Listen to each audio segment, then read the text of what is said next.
வணக்கம் பானு. நெல்லை கிழக்கு மாவட்ட காங்கிரஸ் தலைவர் ஜெயக்குமார் மரணமடைந்து நேற்றோடு 20 நாட்கள் முடிந்து இன்று 21வது நாளை எட்டியுள்ள நிலையில் நேற்று தமிழக காவல்துறை தலைவர் சங்கர் ஜிவால் இந்த வழக்கை எந்த முன்னேற்றமும் இல்லாத காரணத்தினால் சிபிசிஐடிக்கு ஒப்படைப்பதாக தெரிவித்தார்.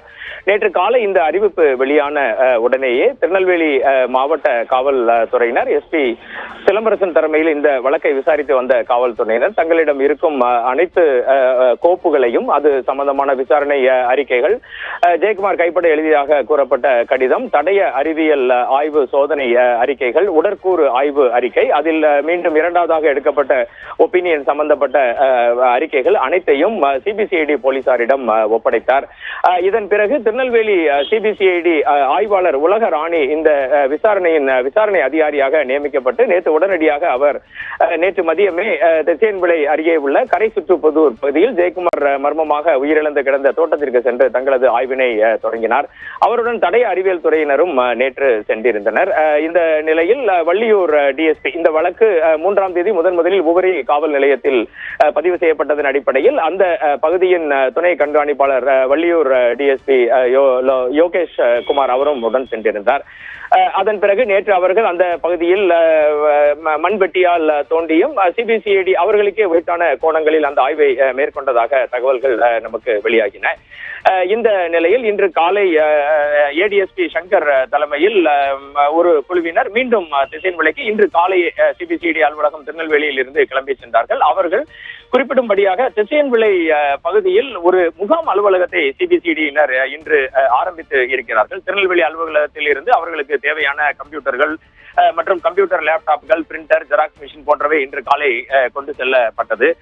இதனுடைய முக்கிய திருப்பமாக சிபிசிஐடியின் கண்காணிப்பாளர், காவல் கண்காணிப்பாளர், எஸ்பி ரேங்கில் இருக்கும் காவல் கண்காணிப்பாளர் முத்தரசி சிபிசிஐடியின் 2வது எண்ணில் இருக்கக்கூடிய காவல் கண்காணிப்பாளர். இவர் தென் மாவட்டங்கள் மதுரை, தேனி, திண்டுக்கல், திருநெல்வேலி, தூத்துக்குடி, கன்னியாகுமரி இந்த பகுதியில் இருக்கக்கூடிய வழக்குகளை விசாரிக்கும் காவல் கண்காணிப்பாளராக சிபிசிஐடியில் உள்ளார்.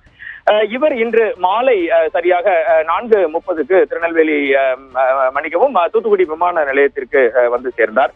பின்னர் அங்கிருந்து அவர் நேரடியாக ஜெயக்குமார் மர்மமாக மரணமடைந்த அவரது தோட்டம் கரை சுற்றுப்புதூர் பகுதிக்கு நேரடியாக சென்றார்.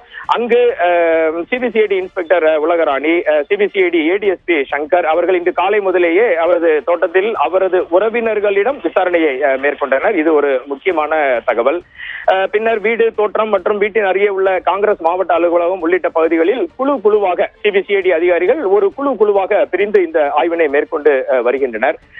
மேலும் கேபிகே ஜெயக்குமாருக்கு சொந்தமான தோட்டத்தில் பணியாற்றும் தோட்ட ஊழியர்கள், கேபிகே ஜெயக்குமாரின் மகன் கர்த்தையா ஜப்ரீன், ஜெயக்குமார் மனைவி ஜெயந்தி மற்றும் குடும்பத்தினர் அனைவரிடமும் சம்பவம் குறித்து அதிகாரிகள் தொடர்ந்து சிபிசிஐடி அதிகாரிகள் விசாரணை மேற்கொண்டு வருகின்றனர். இதனை அடுத்து இன்று மாலை 4:30 மணி அளவில் தூத்துக்குடி விமான நிலையம் வந்து சேர்ந்த சிபிசிஐடி எஸ்பி முத்தரசி சம்பவ இடத்திற்கு 6:25 மணி அளவில் வந்து சேர்ந்தார். அந்த இடத்தை அவர் பார்வையிட்டு ஆய்வு செய்தார். அவர் ஜெயக்குமார் இறந்து கிடந்த அந்த குப்பை மேட்டையும் அவர் பார்வையிட்டு வருகிறார். அவருடன் இந்த வழக்கு சம்பந்தமாக விசாரணை நடத்தி வந்த வள்ளியூர் டிஎஸ்பி யோகேஸ்வரன் மற்றும் தடயவியல் நிபுணர்கள் ஆனந்தி தலைமையிலான குழுவினரும் அவர்களுடன் இருந்து இதுவரை செய்த ஆய்வு என்ன செய்ய வேண்டும் என்பது குறித்து எஸ்பி முத்தரசி தரும் தகவல்களுக்காக அவர்களும் ஆய்வு செய்து வருகின்றனர். இதற்கு முன் இந்த வழக்கு எவ்வாறு விசாரணை செய்யப்பட்டது என்பது பற்றியும் அவர்கள் ஆலோசனை நடத்தி வருகின்றனர். சிபிசிஐடி அதிகாரிகள் குழுவினருடன் அவர் கரைசுத்துப்புதூரில் எஸ்பி முத்தரசி இன்னும் சற்று நேரத்தில் இந்த இடத்தை பார்வையிட்ட பின்னர் ஆய்வு செய்ய உள்ளதாக நமக்கு தகவல்கள் கிடைத்துள்ளது. மேலும் சிபிசிஐடி விசாரணை ஆரம்பித்திருப்பதால் யாரிடம் எல்லாம் விசாரணை நடத்த வேண்டும், சம்மன் அனுப்ப வேண்டும் என்பது பற்றியும் எஸ்பி முத்தரசி ஆலோசனை வழங்குவார் என தெரிகிறது. இந்த நிலையில் இன்று மதியம் திருநெல்வேலிக்கு வந்த தமிழக சட்டப்பேரவை சபாநாயகர் அப்பாவிடம் நாம் இந்த வழக்கு குறித்து கேட்டபோது உங்கள் பெயர் இதில் அடிபடுகிறது என குறித்து கேட்டபோது அவர் மிகவும் விளக்கமாக ஒரு பதிலை அளித்துள்ளது இங்கு குறிப்பிடத்தக்கது. சபாநாயகர் அப்பாவு இன்று செய்தியாளர்களிடம் திருநெல்வேலியில் பேசுகையில், சட்டத்திற்கு அப்பாற்பட்டவன் நான் அல்ல, நானும் சட்டத்திற்கு உட்பட்டவர்தான். சட்டத்திற்கு உட்பட்டு காவல்துறையினர், சிபிசிஐடி காவல்துறையினர் யாராக இருந்தாலும் சரி தன்னிடம் எந்த விளக்கங்கள் கேட்டாலும் எப்பொழுதும் கேட்கலாம், தான் அதற்கு தயாராக இருப்பதாக கூறி அவர் மேல் ஏற்பட்ட ஒரு சர்ச்சைக்கு இன்று மதியம் செய்தியாளர்களும் திருநெல்வேலியில் பேசுகையில் முற்றுப்புள்ளி வைத்தார்.